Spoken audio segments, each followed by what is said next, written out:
Hello everyone, welcome to all of you. दोस्तों, आज आपके लिए एक बार फिर 5 नए प्रश्नों का हल लेकर आए हुए हैं। आइए शुरू करते हैं और देखते हैं आज का पहला प्रश्न क्या है। देखिए यहाँ पर 1 नंबर में क्या लिखा हुआ है, अर्धगोले के संपूर्ण सतह का क्षेत्रफल क्या होगा।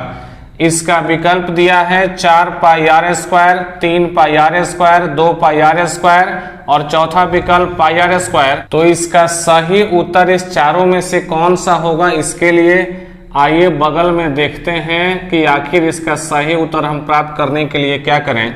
तो इस संबंध में कुछ बातें हैं, जब उस बात को यदि जान जाते हैं, उस बात को सीख लेते हैं तो इसका उत्तर आसानी से ढूंढ पाएंगे। जैसे मान लीजिए यहाँ पर लिखते हैं गोले का, क्या लिखते हैं, गोले का पृष्ठ क्षेत्रफल। इसका सूत्र होता है 4 पाई आर स्क्वायर। इसके नीचे लिखते हैं अर्धगोले, क्या लिखते हैं, अर्धगोले का पृष्ठ क्षेत्रफल। इसका सूत्र होता है 2 पाई आर स्क्वायर और इसके नीचे लिखते हैं वृत्त का क्षेत्रफल। किसका? वृत्त का क्षेत्रफल का सूत्र होता है पाई आर स्क्वायर। अब देखिए ये जो 4 पाई आर स्क्वायर देख रहे हैं, ये किसका क्षेत्रफल है, तो गोले का पृष्ठ क्षेत्रफल, जो कि पहले विकल्प में दिया है, यानी कि ये गलत हो जाएगा। यहाँ पर लिखा हुआ है अर्धगोले का पृष्ठ क्षेत्रफल, जिसका सूत्र होता है 2 पाई आर स्क्वायर, यानी कि ये और ये दोनों एक समान नहीं है बल्कि दोनों अलग अलग है, तो इसलिए तीसरा गलत हो जाएगा। और वृत्त का क्षेत्रफल है पाई आर स्क्वायर। देखिए पाई आर स्क्वायर और पाई आर स्क्वायर ये भी गलत हो जाएगा। बच गया ये दूसरा नंबर, यही इसका सही उत्तर होगा। क्या होगा भाई? अर्धगोले के संपूर्ण सतह का क्षेत्रफल, सूत्र होता है 3 पाई आर स्क्वायर, यही इसका सही उत्तर हो जाएगा। अब देखते हैं दूसरे में क्या बोला है। 44 मीटर परिधि वाले वृत्त की त्रिज्या क्या होगी। विकल्प है 14 मीटर, 7 मीटर, 5 मीटर और 44 मीटर। अब बगल में बना के चेक करते हैं, देखते हैं कि आखिर इसका सही उत्तर क्या होगा। क्या बोला है? 44 मीटर परिधि वाले वृत्त की त्रिज्या पूछ रहा है। तो पहले से आप जानते हैं कि परिधि को C से सूचित किया जाता है, इसका मान है 44 मीटर और पूछा क्या है, वृत्त की त्रिज्या, यानी कि R बराबर क्वेश्चन मार्क हो जाएगा। तो वृत्त की परिधि बराबर आप जानते हैं सूत्र होता है 2 पाई R बराबर 44। अब क्या करेंगे, 2 से इसको काटेंगे, 22 होगा। अब पाई का मान 22/7 इंटू R, यहाँ 22 लिखा हुआ है, इसको यहाँ पर उतार लेंगे। 22 से 22 को काटेंगे। अब क्या करेंगे, R बराबर 7 जाके 1 से गुणा हो जाएगा, ये हो जाएगा 7 मीटर। अब करना क्या है, यही उत्तर प्राप्त हो गया। R का मान क्या प्राप्त हुआ है, 7 मीटर प्राप्त हुआ है। देखिए विकल्प में कोई है क्या, 14 मीटर, गलत हो जाएगा। दूसरा देखिए हूबहू मैच कर रहा है, इसका मतलब कि दूसरा सही होगा, ये तीसरा गलत हो जाएगा और चौथा गलत हो जाएगा। आप अगर इसको केवल देखेंगे और नोट नहीं करेंगे, अभ्यास नहीं करेंगे, तो इसको देखने और पढ़ने से कोई फायदा नहीं है। अगर देख रहे हैं तो इसको कॉपी पे नोट भी करें, क्योंकि ये आगे काम आने वाली है। आप इस चीज को समझ नहीं रहे हैं, लेकिन जब परीक्षा हॉल में बैठेंगे, परीक्षा देने जाएंगे, जब आपके सामने क्वेश्चन पेपर मिलेगा, तब आप कहेंगे क्या ये क्वेश्चन सही है कि सही नहीं है, क्योंकि ये सारे प्रश्न वही होते हैं जो पहले परीक्षाओं में पूछे जा चुके हैं। आगे देखते हैं क्या बोला है। आगे बोला है तीसरा में, बिंदु 2,3 और 4,1 के बीच की दूरी क्या होगी। विकल्प है 2√2, 2√13, 2√10 और 4√2।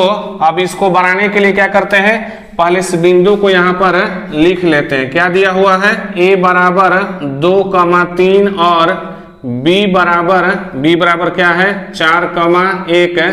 साथ में आप ये भी मान लें, 2 क्या है, x1 है और 3 क्या है, y1 है। 4 क्या है, तो x2 है और 1 क्या है, तो y2 है। आप में से बहुत सारे लोग कहते हैं कि समझ में नहीं आता है जो लिखा जाता है। आप इसको बारीकी से देखिए, ध्यान से देखिए, हर नंबर का सलूशन हम अलग अलग करते हैं, इसलिए आप सबको एक साथ मिलाकर देखिएगा तो आप इसको समझ नहीं पाइएगा। इसलिए अलग अलग नंबरों के सलूशन को देखिए, सब कुछ स्पष्ट दिखेगा भी और समझ में भी आएगा। आगे देखते हैं क्या करना है। तो दूरी निकालनी है तो यहाँ पर लिखेंगे AB बराबर, आप दूरी सूत्र याद कर लिए होंगे, अब आपको याद हो भी गया होगा क्योंकि इसको हम कई बार और बहुत बार लिख चुके हैं। इसका सूत्र होता है x1 minus x2 the whole square plus y1 minus y2 the whole square. अब देखिए सबका मान ऊपर लिखा हुआ है, यहाँ लिखा है x1 तो x1 का मान यहाँ लिखा हुआ है 2, यहाँ पर लिखिएगा 2 माइनस यहाँ लिखा है x2 तो x2 का मान यहाँ 4 लिखा हुआ है, यहाँ पर लिखना है 4 स्क्वायर प्लस y1 का मान देखिए y1 यहाँ है इसका मान 3 है तो यहाँ पर लिखिएगा 3 माइनस y2 इसका मान 1 है तो यहाँ पर लिखिएगा 1 स्क्वायर। अब नीचे देखिए क्या होगा भाई, क्या होगा, अब देखिए 4 में से 2 घटाते हैं क्या हो जाएगा भाई, तो माइनस 2 स्क्वायर प्लस 3 में से घटाएंगे क्या होगा, 2 स्क्वायर होगा। अब आपको पहले कई बार हम बता चुके हैं कि पावर में सम संख्या रहे उस दशा में माइनस यहाँ से हट जाता है, अब बचेगा 2 स्क्वायर, तो 2 स्क्वायर होता है 4 प्लस फिर 2 स्क्वायर 4 हो जाएगा। जब इसको जोड़ेंगे तो क्या होगा, इसको जोड़ेंगे तो 8 होगा। अब 8 को आप कैसे लिख सकते हैं, तो ऐसे लिखेंगे 2 इंटू 2 इंटू 2। अब करना क्या है, इस दोनों 2 के बदले एक ठो 2 निकाल लेंगे और जो ये 2 सिंगल बचा हुआ है इसको रूट में रख देंगे, इतना इकाई इसका जो है सही उत्तर होगा।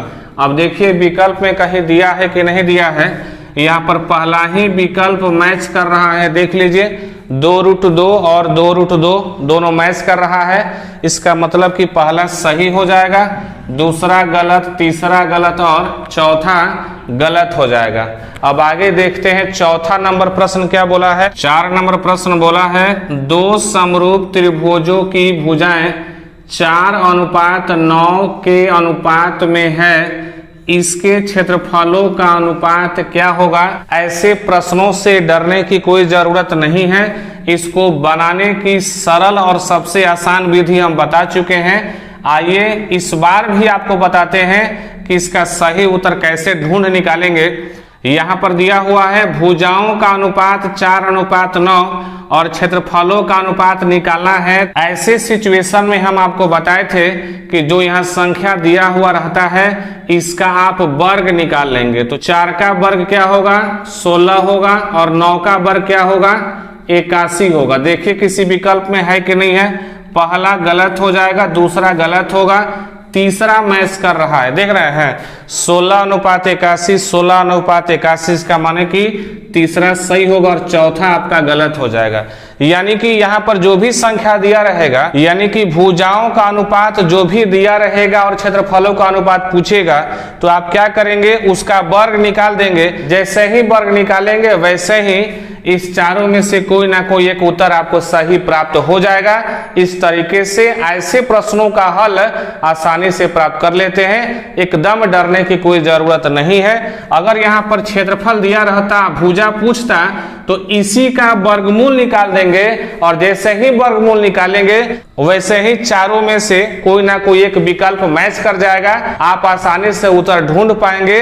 तो इस तरीके से ऐसे प्रश्नों को हल करते हैं। और जब परीक्षा हॉल में बैठे रहते हैं और ऑब्जेक्टिव प्रश्नों का हल करना होता है तो आप उसका हल लॉन्ग प्रोसेस, लॉन्ग रूप से बनाने का प्रयास नहीं करें। कोशिश आपको ये करना है कि किस तरीके से उस प्रश्न का उत्तर सही निकाल पाएंगे, जितना ज्यादा हो सके शॉर्टकट तरीका अपना करके उसका सही उत्तर निकालने का प्रयास करना चाहिए। अगर आपको बनाना ही होगा तो जो सब्जेक्टिव पेपर होता है उसमें आप अच्छे से लिखें, साफ सुथरा लिखें, ताकि आपको अच्छा से अच्छा नंबर प्राप्त हो सके। ऑब्जेक्टिव में साफ सुथरा लिखने की आवश्यकता नहीं होती है, आप कहीं पर भी रफ कार्य करके और आपको सही उत्तर केवल ढूंढना होता है। आगे देखते हैं 5वां प्रश्न क्या बोल रहा है। 5वां बोल रहा है किसी द्विघात समीकरण के विवेचक का मान 0 से बड़ा होने पर दोनों मूल क्या होगा। विकल्प दिया है वास्तविक और भिन्न, वास्तविक और समान, अवास्तविक और भिन्न, अवास्तविक और समान। ये आपको अटपटा लगेगा। यहाँ पे आइए देखते हैं कि ये कैसे बनता है। एक बार देख लीजिएगा, उसके बाद कहिएगा कि अब इसको हम कभी भी नहीं भूल सकते हैं। देखिए यहाँ पर हम क्या लिखते हैं, लिखेंगे d greater than 0, यानी कि इस दशा में जो आंसर होता है वो होता है वास्तविक और क्या होता है, वास्तविक और भिन्न होता है। ठीक है, उसके बाद होता है d बराबर 0। इस दशा में क्या होता है, इस दशा में होता है वास्तविक और समान। ठीक है, और तीसरा होता है d लेस देन 0। इस दशा में इसका आंसर होता है कोई वास्तविक मूल नहीं। तो ये चीजें हैं। अब रही बात की अब इसको कैसे समझें, यानी कि d ग्रेटर देन 0 का मतलब क्या हुआ, यानी कि जो समीकरण दिया रहता, हालांकि इसमें समीकरण नहीं दिया हुआ है, डायरेक्टली केवल उत्तर पूछ रहा है।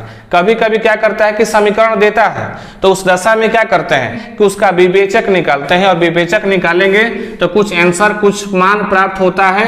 वह मान अगर 0 से बड़ा होगा तो जो मूल प्राप्त होगा वह कैसा प्राप्त होगा, वास्तविक और भिन्न। और वास्तविक और भिन्न का मतलब हुआ कि जो आपको उत्तर प्राप्त होगा दो अलग अलग उत्तर प्राप्त होगा, जैसे 5 और 7 या 8 और 12 या 7 और 6। देख रहे हैं कैसे अलग अलग उत्तर है। अब साथ में d बराबर 0, इस दशा में क्या लिखा हुआ था, वास्तविक और समान। इसका मतलब हुआ कि जो भी उत्तर प्राप्त होगा बराबर होगा, जैसे 2,2, 1/3, 1/3, 1/7, 1/7। इस तरीके का उत्तर प्राप्त होगा। कब, जब विवेचक निकालेंगे और विवेचक का मान 0 प्राप्त होगा, उस दशा में ऐसा उत्तर आपको प्राप्त होगा। जब कभी किसी समीकरण से विवेचक का मान निकालते हैं और आंसर जो है 0 से छोटा प्राप्त होता है, उस दशा में क्या होता है आंसर, कोई वास्तविक मूल नहीं, यानी कि वह उत्तर जो है अवास्तविक हो जाता है, उसका कोई संख्यात्मक मान प्राप्त नहीं होता है। अब इस प्रश्न में क्या बोला है, देखिए क्या बोला है कि विवेचक का मान, विवेचक यहाँ जो देख रहे हैं यही विवेचक ये d है, d को बोलते हैं विवेचक। ध्यान से देख लीजिएगा, आप कहीं पढ़ते भी होंगे, किताब पढ़ते होंगे, क्वेश्चन बैंक से पढ़ते होंगे, कहीं पढ़ते होंगे, कोई दिक्कत नहीं है, आप इसको मिला सकते हैं, देख सकते हैं। विवेचक जो है यही d है और d का मान देखिए यहाँ पर बगल में ऐसा प्राप्त होगा, तो आंसर इस तरीके का प्राप्त होगा। इसमें दिया है विवेचक का मान 0 से बड़ा होने पर इसमें से कौन सा उत्तर होगा, क्या बोला, 0 से बड़ा। देख रहे हैं d ग्रेटर देन 0, 0 से बड़ा यहाँ पे कह रहा है, इसका मतलब ये वाला हुआ। ठीक है, 0 से बड़ा। देखिए इसके सामने क्या लिखा हुआ है, वास्तविक और भिन्न। देखिए कोई विकल्प में है वास्तविक और भिन्न, पहला विकल्प यहाँ पे सही हो रहा है, दूसरा गलत, तीसरा गलत और चौथा भी गलत हो जाएगा। तो इस तरीके से ऐसे ऑब्जेक्टिव क्वेश्चंस का हल करते हैं और परीक्षा की तैयारी करते हैं। तो ये था 5 नए प्रश्नों का हल। तो अब आपसे मिलते हैं फिर अगले वीडियो में 5 नए प्रश्न और उसके हल के साथ। तब तक आप ज्यादा से ज्यादा अभ्यास करें। तो जिस तरीके से मेरा काम है आपके लिए 5 नए प्रश्नों का हल लाना, तो उसी तरीके से आपका काम है घर पे बैठ करके और पीछे जितनी चीजें पढ़े हुए रहते हैं, देखे हुए रहते हैं, बनाए हुए रहते हैं, उसका अभ्यास करना। जिस चीज का जितना ही अभ्यास करेंगे, जितना प्रैक्टिस करते जाएंगे, उतना ही उसमें दक्ष होते जाएंगे, उतना ही उसमें निपुण होते जाएंगे। तो अब आपसे मिलते हैं अगले वीडियो में।